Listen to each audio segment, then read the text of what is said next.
uncover the story of your origin to your spare time into unpolished where it's from, not where it is, and how it helps fights for countless lives on our native way.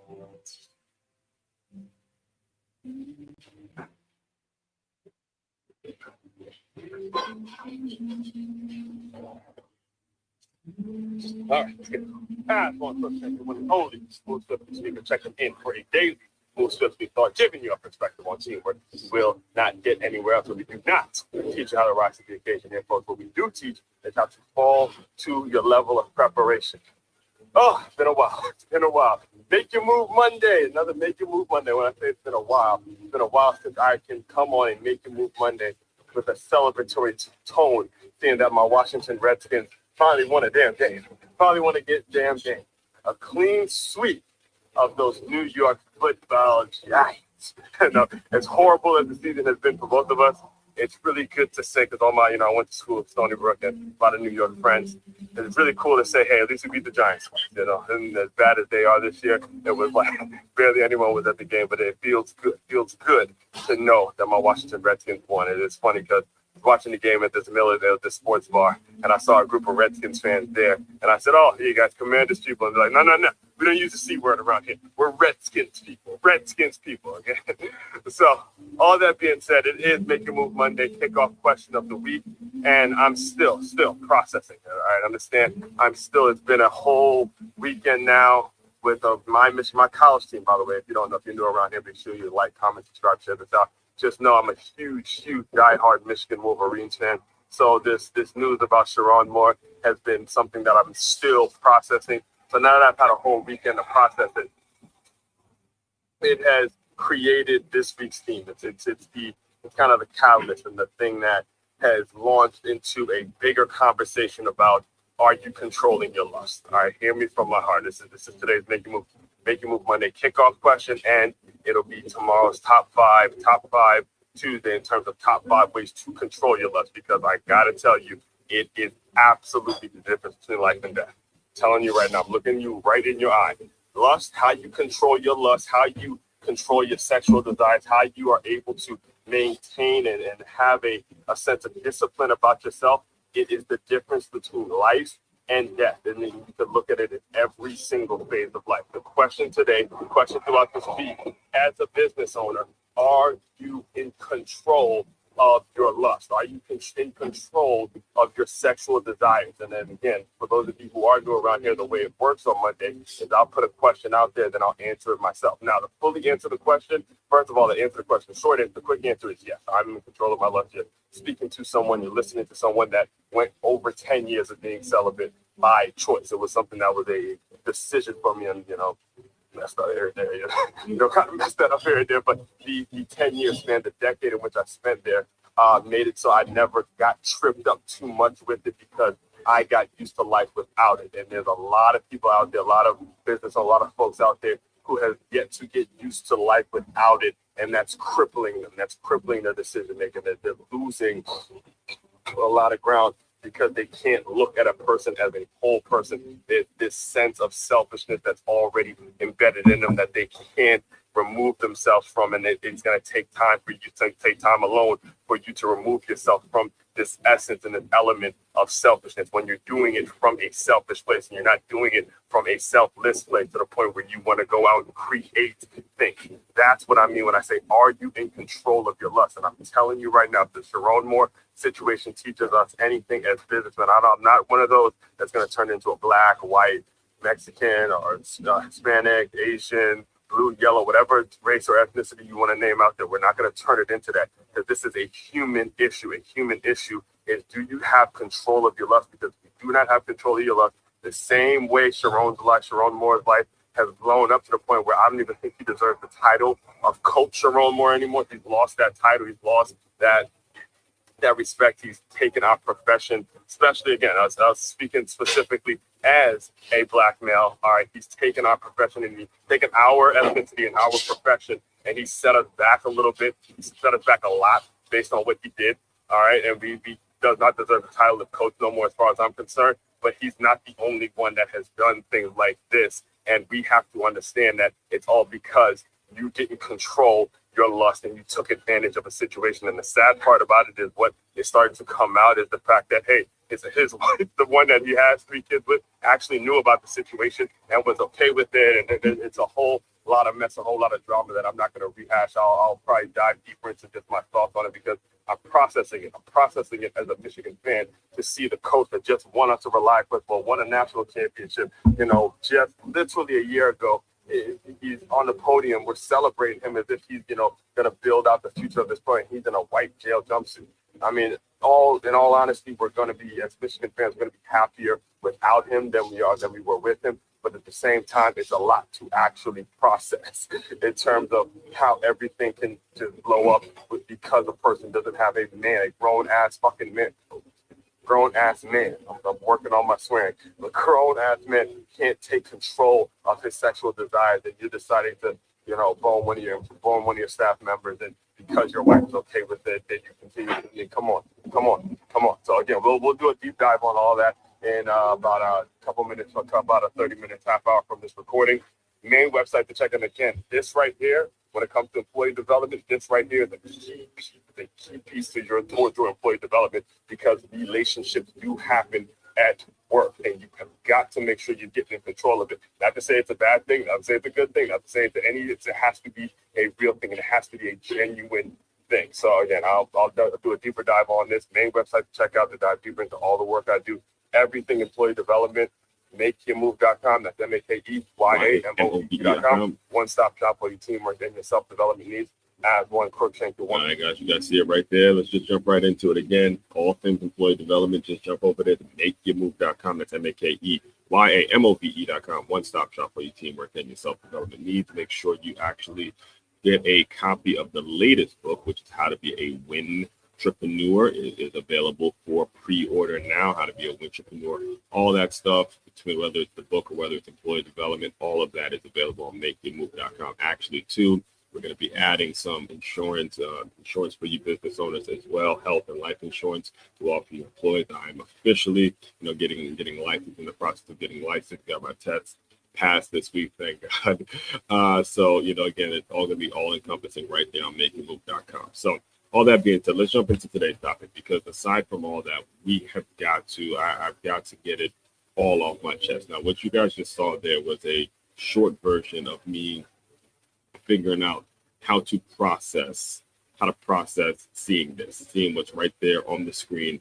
As you can see, the head coach, who was the head coach of my psychotic, and I'm a psychotic fan of the Michigan Wolverines. I've been like that since I was a kid, and when I first played for the White Oak Warriors and I first put on the wing helmets and the maize and blue, I have been a diehard fan ever since. There's a sense there, because I was coached by, and I hate to bring race into this, but race is going to have to be a part of this conversation today. I was coached by a group of Black men wearing that maize and blue. That maize and blue with the wing helmets. Again, we were the Warriors, not the Wolverines, but when you see the wing helmets and you see the colors and you're around it and you live through what I lived through as a kid with that organization, it means something to you. It does. And there's former teammates I could bring on that'll tell you the same thing. All right. When you see Sherrone Moore, who was the first Black head coach of the Michigan Wolverines, in my opinion, again, that's even a biased opinion, just go off the numbers, off the stats, the greatest college football program in the history of college football, the most winningest program in the history of college football. We are the best historically, obviously not right now, but historically, the Michigan Wolverines, the best college football program in the history of college football. To see him be the first Black man to take that head coaching job and do it, and to have it end the way it ended, abruptly, in the middle of honestly, a very decent tenure. I mean, I think he would have came back next year. Obviously, we lost to Ohio State this year, but he came back this year with a very young team, had a lot to look forward to, had a lot of opportunity there. Go out to Orlando, play in the Cheez It Bowl, compete against an SEC team like Texas, team that kicked our ass last year, and go see what we can do. Go look for the future. It would have been a great time to be a Michigan Wolverine fan, and to have that whole shit blown up because you were boning your assistant.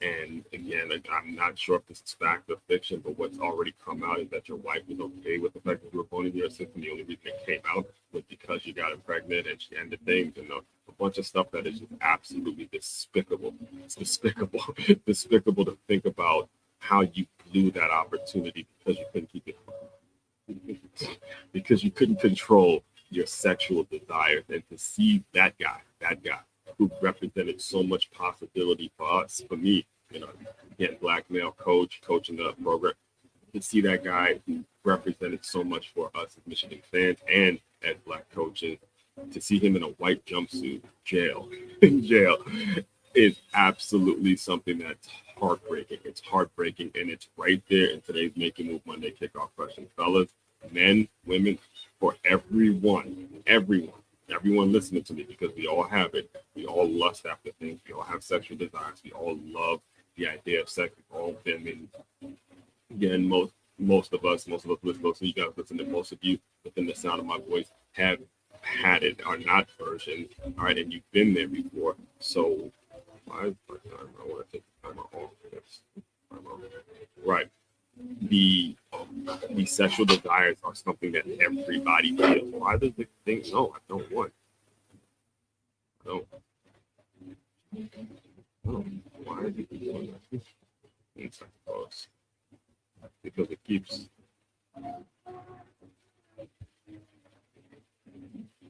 Yes, I know the timer. I don't want to talk about it. Let me try this. Well, I'm trying to keep the banner on, but for some reason it has the timer on it. I don't want the timer.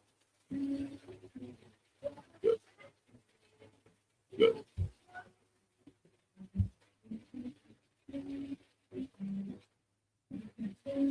No, I'm wrong.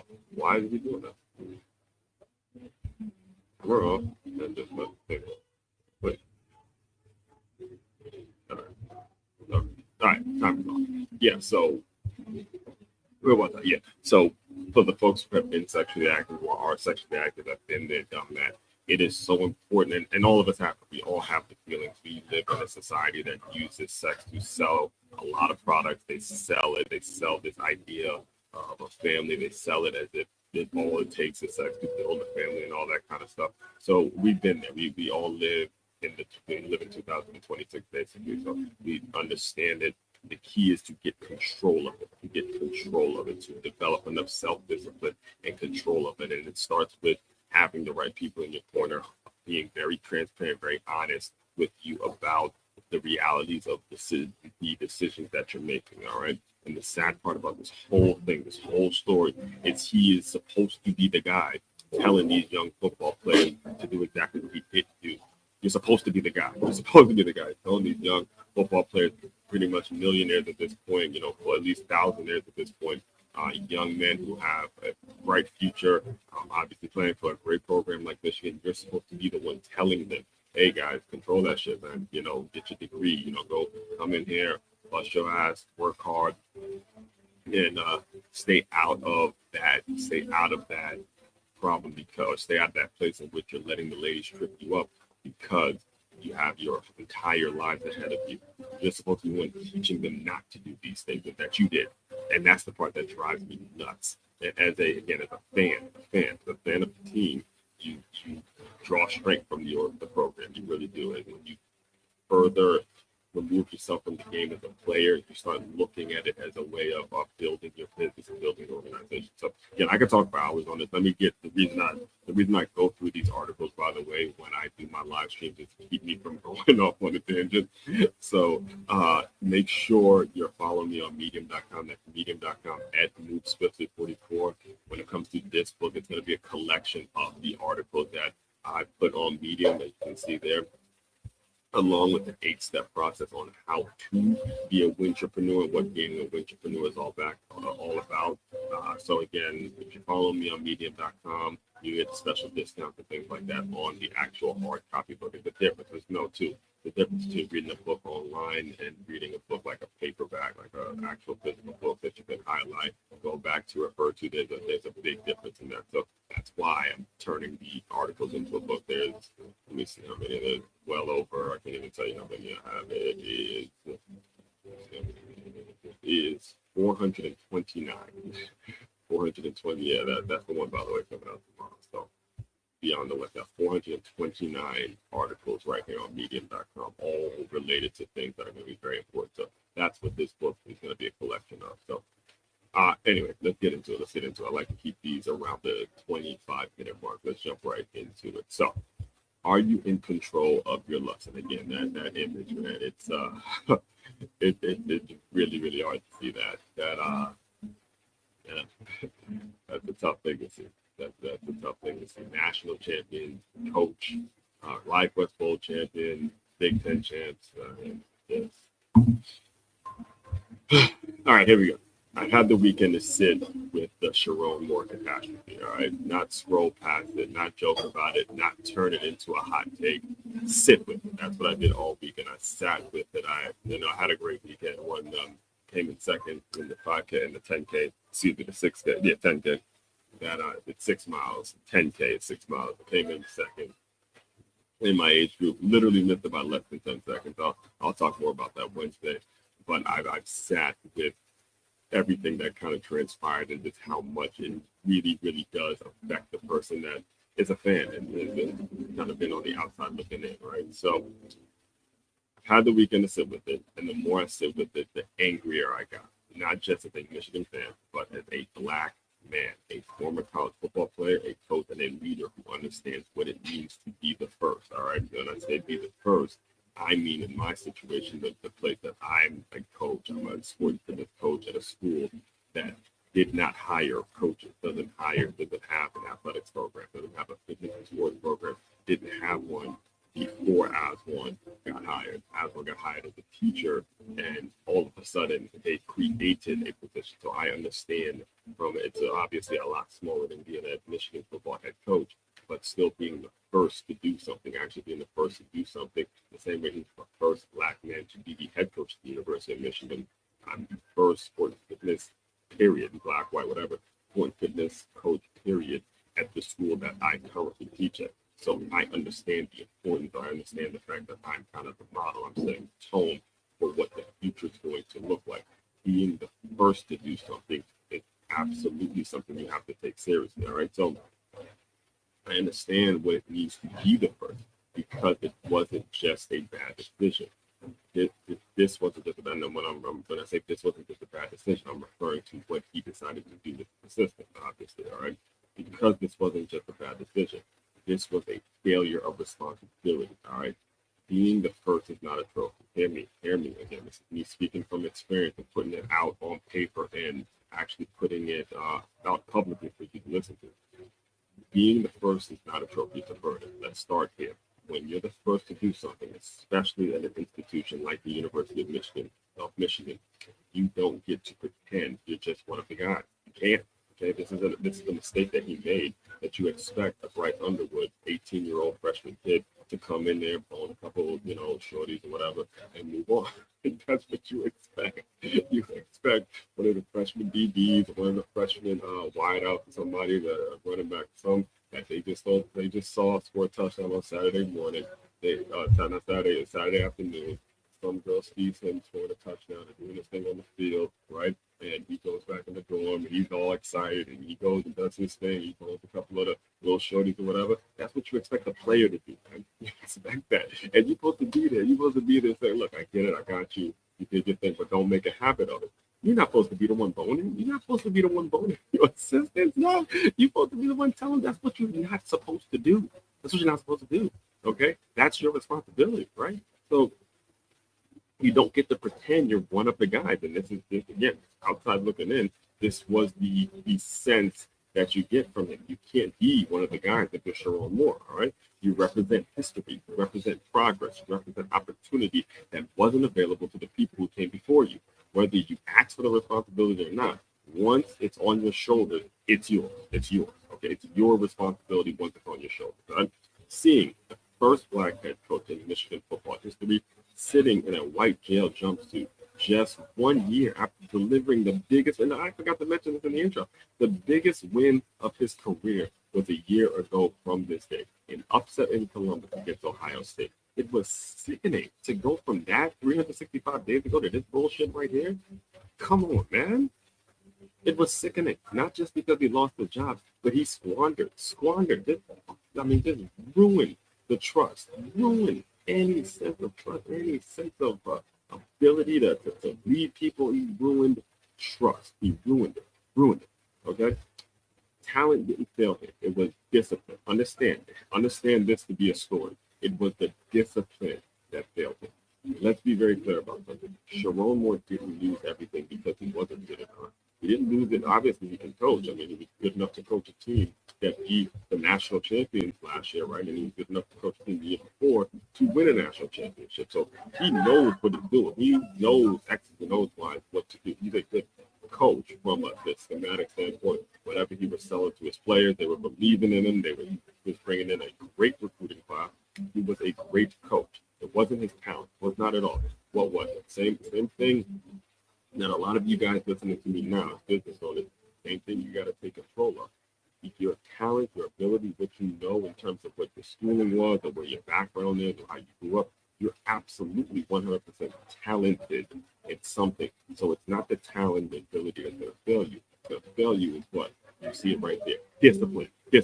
Okay? Let's be very clear about something. Sherrone Moore didn't lose everything because he wasn't good enough. He didn't lose it because he lacked resources. He didn't lose it because the system was stacked against him or any stuff like that. He lost it because he could not control himself that hard. He lost it because he couldn't control himself. He could not control himself. Let's play it out. Let's just play it out. Right? Let's say the rumors are true. Okay, hopefully they're not. But let's say the rumors are true, and his wife was okay with it. His wife and 3 kids was okay with him going into existence. At this point, you got to find another wife. Straight up. Why? Because you have 2 daughters, and you got to ask yourself the question: do you want your 2 daughters being okay with it? Do you want your 2 daughters being okay with their future husband owning some assistant, and then they're like, "Oh, okay, we're happy with it"? You got to ask yourself that question. So even if your wife was okay with it, even if you want to go with that argument, it's still a matter of you being responsible and saying, okay, I married the wrong person. Figure out a way to get out of it now. All right. So your daughters can actually see an example of what it should be. That's the way it should be. When you start throwing kids, like, again, there's a lot of open marriages and open relationships and all that kind of stuff. I don't even want to get into all that. But the reality is, you have to start, when you start throwing kids in the situation, you start throwing young ladies in the situation, young baby girls in the situation. Now you got to actually step up and say, wait. Now we got to do something different. All right. So it's because he couldn't control himself. This was the rundown. He was making $6 million a year. A young roster, but again, I already kind of started mentioning these points, but $6 million a year, a young roster, momentum, national respect, a chance to build something historic. Again, I had a lot of belief in what we were going to be able to accomplish as a mission, as a team next year, because we have the youngest team in the Big Ten, and we're still playing in a halfway decent bowl, right? And he traded it all for a moment of lust. That's all it was. And I could already tell you a couple of times, man, you don't have to be a rocket scientist. It was a late game, and she's his assistant, and they're traveling or whatever. He couldn't go home to see his wife, so he just moaned at the assistant. That's it. There's a moment of like, was it really worth it? It's like one of my favorite comedian, Lou Young. I was listening to his take on the situation. Him and I think the guy's name is Shaq, and he goes, "You got to have post-nut clarity." Post-nut clarity, meaning after you nut or after you bust your nut, are you clear on what you're really doing, brother? You're clear that you're giving up $6 million a year, young roster, momentum, that's all of this you're giving up after you bust your nut. After you like it's just not worth it. That's not tragedy. That's just negligence. All right. So lust is the quiet killer. Let's get into the bigger lesson now. We'll lay off Sherrone Moore for a little bit, and let's get into the bigger lesson of it. Lust is the quiet killer. Lust is the quiet career killer nobody wants to talk about. We love talking about grind culture. We love talking about leadership. We love posting highlight reels of success, but we refuse to talk about the thing that quietly ends more careers than incompetence ever could. This right here ends more careers than incompetence. Actual incompetence, actual stupidity is if you're less likely to ruin your career from actual stupidity and not knowing what you're doing versus lust. All right. This right here is a list where you have got to pay attention. You've got to be in control of this shit. It's unchecked lust, not attraction, not desire, lust. The kind that overrides judgment, duty, and long-term thinking. Long-term thinking is what ruins that. It's ruined because you're lusting. All right. And let me add some nuance before the internet does what it always does.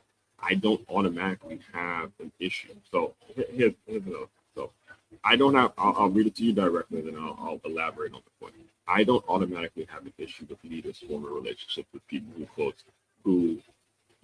people close to their work. In many cases, spouses handle administrative roles. Proximity alone isn't the crime. So again, so we're clear here, it's not that Sherrone Moore was born as his assistant. That happens all the time. 1,000%. And to be honest with you, if he wasn't married, and he's out there, he's a young coach doing his thing, winning games, do your thing, bro. Straight up, do your thing. If you have broke things off with your wife, or you guys have officially separated, and that is something you guys are working through, whatever, all that is good. Then you see a hot little blonde, and she's working for you, and she's with it, and hey, do your thing. Nobody's mad at you for that. I'm good with that. I'm all good. You get to show your plays. You get to show your plays. Look, I still got it. Nothing wrong with me doing it. Straight up. If Bill Belichick can do his thing, do your thing, brother. Do your thing, man. Okay, do it. But when you got a newborn at home and you got 3 children at home, that becomes a problem because us as men now, we're supposed to be looking up to you and trying to figure out how we're going to get our own shit together. All right? And that's not the example you need to be setting. That's the difference, the only difference. And again, I wanted to be clear when I say that. Him owning his assistant is not the first or second or third, not the second thousand. It happens, part of culture. I have to accept that on my own. But the problem is right here. Married, 3 children, 1 a newborn, an assistant becoming pregnant before she's married. And instead of making a clean, unaccountable decision, everything can be detonates. Everything. Instead of leaving and saying, hey, this is me now, everything detonates. So that's not romance. That's just irresponsibility. So it hit a personal note. I've already sort of touched on this, but I'll repeat it for you guys. So it hit a personal note because I know the way. I never played in Michigan, but I played college football at Stony Brook. And again, before I even got to Stony Brook, I was a big Michigan fan, and then I played at Stony Brook. We're the Sea Wolves, right? Wolverine, Sea Wolves, all that. So it was like, this is my squad. It's part of the reason, actually, believe it or not, it's actually because it was the level of football I could play.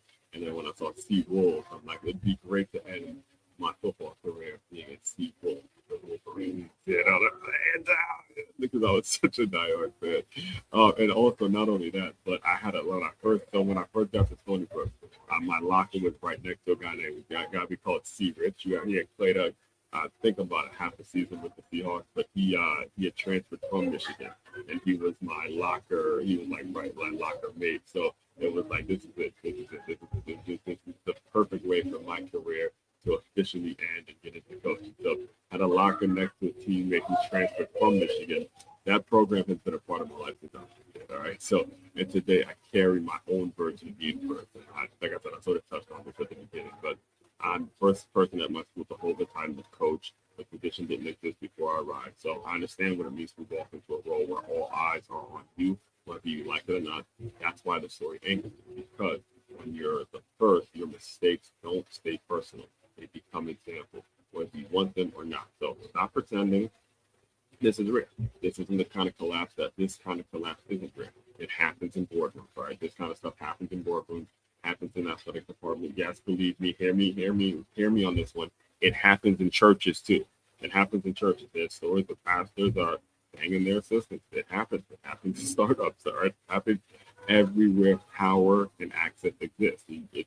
I didn't get to the point where it happened so much, but I don't even think it's wrong. I don't think there's anything wrong with the owner of an organization seeing an assistant who's working hard and doing his thing. If he loves his company, loves his organization, and whoever he's with isn't supporting that, hey, it's going to happen. So that being said, it keeps happening because too many organizations treat employee development like a luxury instead of a necessity. This part this part. It happens because too many organizations are not factoring the cost in employee development, which is why that is specifically my offer and why this is the story that actually really does hit home with me. We train people for performing. We don't train them for pressure. We promote people into power. We don't prepare them for temptation. We act shocked when things fall apart. The question we all need to answer is, so here's the question, not for Sherrone Moore, but for you. Are you in control of your life? Because if you're not, it doesn't matter how talented you are. It doesn't matter how much money you make. It doesn't matter how historic your opportunity is. You will eventually sabotage yourself. And the higher you climb, the louder the fall. So what comes next? Again, tomorrow I'll break down the steps in terms of how to get in control of your life, because you are speaking to someone that has spent 10 years. There was over a decade period of time in which I was celibate. So I got used to life without it. I understood how to make myself happy without needing that part, and how to connect with other women and make it so they're not being used on these things. So mic check. Yeah. But now we're not using people for our own personal comfort. So yeah, top 5 Tuesday tomorrow, how to control it, not from a moral high ground, but from a leadership and discipline framework built for real life. Because being honest, if more organizations invested in real employee development with what I offer, not just skills, but character under pressure, fewer careers would end like this one. So makingmove.com is the main website to dive into all of that. Talent alone without discipline isn't impressive. It's dangerous. You need to have that discipline. All right. So all of that is available. Makingmove.com, one-stop shop for your teamwork and your self-development needs. As one person, your one and only Move Swiftly speaker. Check it out. You guys continue to move swiftly. We will talk more soon.